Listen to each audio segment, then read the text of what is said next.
Al Salam Mohanlal നായകനായി എത്തിയ തുടരും 13-ാം ദിനത്തിലേക്ക് കടക്കുകയാണ്. സിനിമയുടെ 12 ദിവസത്തെ കളക്ഷൻ റിപ്പോർട്ടുകളും അതുപോലെ തന്നെ സിനിമ ഇൻഡസ്ട്രി ഹിറ്റിലേക്ക് അടുക്കുന്ന കാര്യങ്ങളുമൊക്കെയാണ് നമ്മൾ ഇന്ന് ചർച്ച ചെയ്യാൻ പോകുന്നത്. അതിനോടൊപ്പം തന്നെ പ്രീസെയിൽ കളക്ഷനും കാര്യങ്ങളുമൊക്കെ. ചാനൽ ഒന്ന് സബ്സ്ക്രൈബ് ചെയ്ത് തരണമെന്ന് വിനീതമായി അഭ്യർത്ഥിക്കുകയാണ്. 12 ദിനങ്ങൾ കൊണ്ട് സിനിമ നേടിയത് പുതിയ ഒരു ചരിത്രം തന്നെയാണ്. മലയാള സിനിമ ഇതുവരെ കണ്ടിട്ടില്ലാത്ത തരത്തിലുള്ള ആ ഒരു കളക്ഷനും അത് കളക്ഷൻ മാത്രമല്ല അതിനോടൊപ്പമുള്ള ആ ആളുകളുടെ പ്രതികരണവും തന്നെയാണ്. ആളുകൾക്ക് അത്രത്തോളം ഇഷ്ടമായിരിക്കുന്നു ഈ ഒരു സിനിമ എന്നുള്ളത് തന്നെയാണ്. എടുത്തു പറയത്തക്ക ഭയങ്കര സംഭവങ്ങളൊന്നുമല്ല സിനിമ, പക്ഷേ എല്ലാ മനുഷ്യൻ്റെ ഹൃദയത്തിലും അതിഭയങ്കര സംഭവമായി മാറിയിരിക്കുന്ന ചിത്രമായിരിക്കുന്നു തുടരും എന്നുള്ളത്. പ്രത്യേകിച്ച് മോഹൻലാൽ എന്ന നടൻ്റെ പ്രകടനം തന്നെയാണ് ഏറ്റവും ആകാംക്ഷയോടെ ആളുകൾ കാത്തിരുന്നത്. അത് അവർക്ക് ലഭിക്കുമ്പോൾ ആ ഒരു കാര്യം മനസ്സിലാക്കുകയാണ്, ബോക്സ് ഓഫീസിൽ തീ പാറും എന്നുള്ളത്. ഇതിലും വലിയ ഒരു പവർ മലയാള ഫിലിം ഇൻഡസ്ട്രിയിൽ ഇല്ല എന്നുള്ളത് നമ്മൾ ഉറപ്പിക്കുകയാണ്. എന്തിന് ഇന്ത്യൻ ഫിലിം ഇൻഡസ്ട്രിയിൽ പോലും മോഹൻലാലിനെ വെല്ലുവിളിക്കാൻ ആരുമില്ല എന്നുള്ള ലെവലിലേക്കാണ് കാര്യങ്ങൾ പോകുന്നത്. ഇനി 12-ാം ദിനത്തിലെ കളക്ഷൻ റിപ്പോർട്ടുകളിലേക്ക് നമുക്ക് വരാം. 1679 ഷോകൾ ട്രാക്ക് ചെയ്യപ്പെട്ടപ്പോൾ 2,85,000-ഓളം ടിക്കറ്റുകൾ വിറ്റുപോയി. 4,40,000 രൂപയോളമാണ് സിനിമയുടെ ട്രാക്ക്ഡ് കളക്ഷൻസ് പുറത്തു വന്നിരിക്കുന്നത്. 62% ഓക്യുപ്പൻസി. അതായത് സിനിമ ആദ്യമായിട്ട് 5 കോടിക്ക് താഴെ പോകുന്ന ദിനമാകുന്നു. 12 ദിനങ്ങൾ പിന്നിടുമ്പോഴാണ് 4 കോടിക്ക് 5 കോടിക്ക് താഴെ എന്ന് പറയുമ്പോൾ അത്ഭുതപ്പെടാനൊന്നുമില്ല. ഇപ്പോൾ 4.5 കോടിയോളമാണ് സിനിമയുടെ ട്രാക്ക്ഡ് കളക്ഷൻസ് തന്നെ. അതായത് 4.25 കോടിക്ക് അടുത്തൊക്കെ ആയിരിക്കാം സിനിമയുടെ 12-ാം ദിനത്തെ കളക്ഷൻ. അതായത് ചരിത്രത്തിൽ 11 ദിനങ്ങളിലും സിനിമ 5 കോടിക്ക് മുകളിൽ കേരള ബോക്സ് ഓഫീസിൽ നിന്ന് നേടി. ഒരു ഇൻഡസ്ട്രി ഹിറ്റിലേക്ക് സിനിമ എടുക്കുകയാണ്. വെറും 11 ദിവസം കൊണ്ട് സിനിമ നേടിയത് 71 കോടി 35 ലക്ഷം രൂപയാണ്.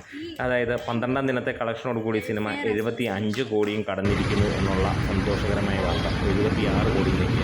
അതായത് ഇനി വിരലിലെണ്ണാവുന്ന അല്ലെങ്കിൽ അത്രത്തോളം ചെറിയ ഒരു കളക്ഷൻ മതി സിനിമ ഇൻഡസ്ട്രിക്ക് എത്തിക്കാൻ. എമ്പുരാന് കഴിയാത്തത് ഇവിടെ തുടരുമെന്ന ചിത്രം പൂർണ്ണ സംതൃപ്തി നൽകുന്ന ഈ ഒരു ചിത്രത്തിലേക്ക് എത്തിയിരിക്കുകയാണ്. തുടരും 18,200-ഓളം ഷോകളാണ് നടന്നിരിക്കുന്നത്. അതിനകത്തിൽ നിന്ന് തന്നെ സിനിമ റെക്കോർഡ് കളക്ഷനാണ് വന്നിരിക്കുന്നത്. ഇതിനോടകം നമ്മൾ കണ്ടിരിക്കുന്നു 45,000-ന് മുകളിലുള്ള ടിക്കറ്റുകൾ വിറ്റുപോയതും കേരള ബോക്സ് ഓഫീസിൽ അങ്ങനെ കൊടൂര താണ്ഡവമാടുന്നതും 78% ഓക്യുപ്പൻസിയിൽ. 21,000-ന് മുകളിലുള്ള ഷോകളാണ് സിനിമയ്ക്ക് ട്രാക്ക് ചെയ്യപ്പെട്ടിരിക്കുന്നത്. സിനിമ ഓരോ ദിവസവും കളക്ഷൻ വർദ്ധിക്കുന്നതിനോടൊപ്പം തന്നെ അഭിപ്രായത്തിലും ആ ഒരു വർധനവ് കാണാൻ കഴിയുന്നു. നമുക്ക് കാണാൻ കഴിയുന്നത് സിനിമ 12-ാം ദിനവും 4.5 കോടിക്ക് മുകളിലേക്ക് എത്തുന്നു എന്നുള്ള സന്തോഷകരമായ വാർത്തയാണ്. ഇതിനോടൊപ്പം തന്നെ സിനിമ വേൾഡ് വൈഡ് ആയിട്ട് 160 കോടിയും കടന്ന് 170 കോടിയിലേക്ക് ടച്ച് ചെയ്തിരിക്കുകയാണ്.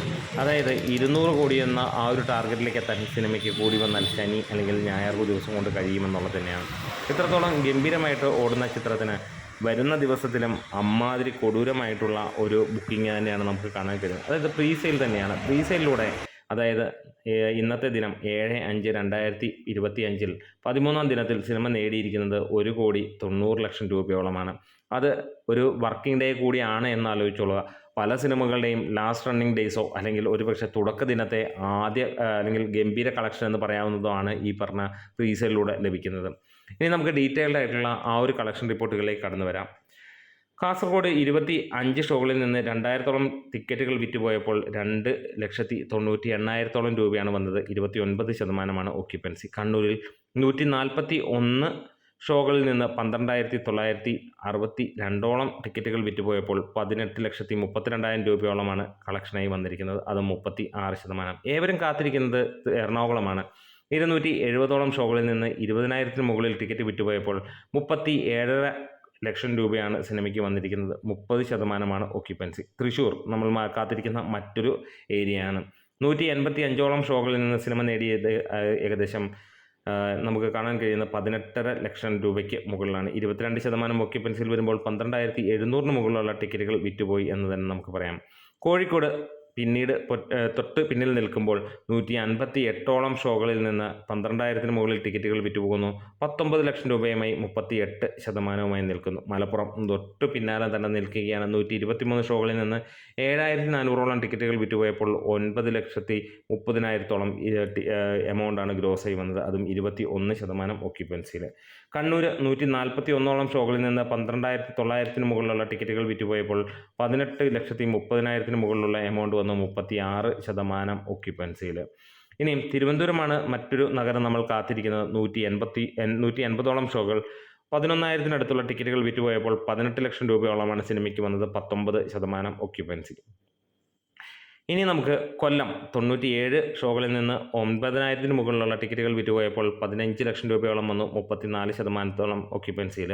പത്തനംതിട്ട 36 ഷോകളിൽ നിന്ന് 2,868 ടിക്കറ്റുകൾ വിറ്റുപോയപ്പോൾ 4,62,000 രൂപ വന്നു, 32% ഒക്യുപ്പൻസി. ആലപ്പുഴ 84 ഷോകൾ, 9,000 മുകളിലുള്ള ടിക്കറ്റുകൾ 14,64,000 രൂപയോളം വന്നു, 37% ഒക്യുപ്പൻസിയിൽ. കോട്ടയം 78 ഷോകൾ, 8,866 ടിക്കറ്റുകൾ വിറ്റുപോയി 13,45,000 എമൗണ്ടാണ് ഗ്രോസായി വന്നത്, 37% ഒക്യുപ്പൻസി. കോട്ടയം 78 ഷോകൾ, 8,866 ഷോകളാണ് ടിക്കറ്റുകളാണ് വിറ്റുപോയത്, 13,45,000 രൂപയോളമാണ് ഗ്രോസായി വന്നത്, 38% ഒക്യുപ്പൻസി. ഇടുക്കിയിൽ നമുക്ക് കാണാൻ കഴിയുന്നു 30 ഷോകൾ, 3,000 ടിക്കറ്റുകൾ വിറ്റുപോയി, 5 ലക്ഷത്തോളമാണ് എമൗണ്ട് വന്നിരിക്കുന്നത്, 38% ഒക്യുപ്പൻസി. പാലക്കാട് 98 ഷോകൾ, 7,500 ടിക്കറ്റുകൾ വിറ്റുപോയി, 10,40,000 രൂപ വന്നു, 23% ഒക്യുപ്പൻസി ആയിട്ട് നമുക്ക് കാണാൻ കഴിയുന്നത്. വയനാട് 32 ഷോകൾ, 2,391 ടിക്കറ്റുകൾ വിറ്റുപോയി, 3,25,000 രൂപ വന്നു, 37% ഒക്യുപ്പൻസി. മൊത്തം 1,537 ഷോകളിൽ നിന്ന് 1,21,220 ടിക്കറ്റുകൾ വിറ്റുപോയപ്പോൾ 1,90,11,000 രൂപയോളമായി ആണ് എന്ന് ഗ്രോസായി വന്നിരിക്കുന്നത്, അതും 29% ഒക്യുപ്പൻസി. നമുക്ക് കാണാൻ കഴിയുന്ന കേരളത്തിലെ ഒരു മികച്ച മറ്റൊരു ദിവസം 2 ലക്ഷത്തിന് മുകളിലുള്ള പ്രീസെയിൽ മാത്രം സിനിമയ്ക്ക് വന്നിരിക്കുന്നു. അതും ഒരു ബുധനാഴ്ച, അതും 3-ാം ബുധനാഴ്ച എന്ന് തന്നെ പറയാം. സിനിമ ഇറങ്ങി 13 ദിനങ്ങൾ കാണുമ്പോൾ നമുക്കറിയാം കേരളത്തിലെ ഒട്ടുമിക്ക ജനങ്ങളും ഈ സിനിമ കണ്ടു കഴിഞ്ഞിരിക്കുന്നു എന്ന് തന്നെ പറയാം. എന്നിരുന്നാലും മൾട്ടിപ്പിളായിട്ട് റിപ്പീറ്റഡ് ആയിട്ട് ജനങ്ങൾ കാണുന്നു എന്നുള്ളത് തന്നെയാണ്. സിനിമ തലങ്ങും വിലങ്ങും ആളുകളെ അത്രത്തോളം ഇഷ്ടപ്പെടുന്നു. അതായത് ബുക്ക് മൈ ഷോ നോക്കിക്കഴിഞ്ഞാൽ നമുക്ക് കാണാൻ കഴിയുന്ന അമ്മാതിരി ഒരു തരംഗം തന്നെയാണ്. ബുധനാഴ്ച ഒട്ടുമിക്ക സ്ഥലങ്ങളിലും ഈവനിങ് നൈറ്റ് ഷോസ് എല്ലാം തന്നെ ഓൾമോസ്റ്റ് ഫുള്ളി തന്നെയാണ്. മോർണിംഗ് ഷോസൊക്കെ ടിക്കറ്റ് ഉണ്ട്, ഇല്ല എന്ന് പറയുന്നില്ല, പച്ചക്കത്തി തന്നെയാണ് കിടക്കുന്നത്. പക്ഷേ അത് നമുക്ക് കാണാൻ കഴിയുന്ന അതിനോട് തിയേറ്റർ അല്ലെങ്കിൽ ഷോ തുടങ്ങുന്ന സമയങ്ങളിൽ അതെല്ലാം തന്നെ ഫില്ലാകുന്ന ഒരു കാര്യം തന്നെയാണ്. എന്തിന് റെസ്റ്റ് ഓഫ് ഇന്ത്യയിൽ നിന്ന് തന്നെ സിനിമ 15 കോടി കഴിഞ്ഞിരിക്കുന്നു. ഓവർസീസിൽ നിന്ന് റെക്കോർഡ് കളക്ഷനുമായിട്ടാണ് സിനിമ 80 കോടിയും കടന്ന് മുന്നോട്ട് പോവുകയാണ്. ഇവിടെ നമുക്കൊരു കാര്യം മനസ്സിലാക്കുകയാണ്, നല്ല സിനിമ വന്നു കഴിഞ്ഞാൽ തീർച്ചയായും ജനങ്ങൾ അത് സ്വീകരിക്കും എന്നുള്ളത് തന്നെയാണ്. ഇതിനോടകം തന്നെ കേരള ബോക്സ് ഓഫീസിലെ 75 കോടിയുടെ ആ ഒരു പോസ്റ്ററും പുറത്ത് വന്നിരിക്കുകയാണ്. സിനിമ ഇനിയും ഇൻഡസ്ട്രി ഹിറ്റിലേക്ക് വളരെ അടുത്തുകൊണ്ടിരിക്കുകയാണ്.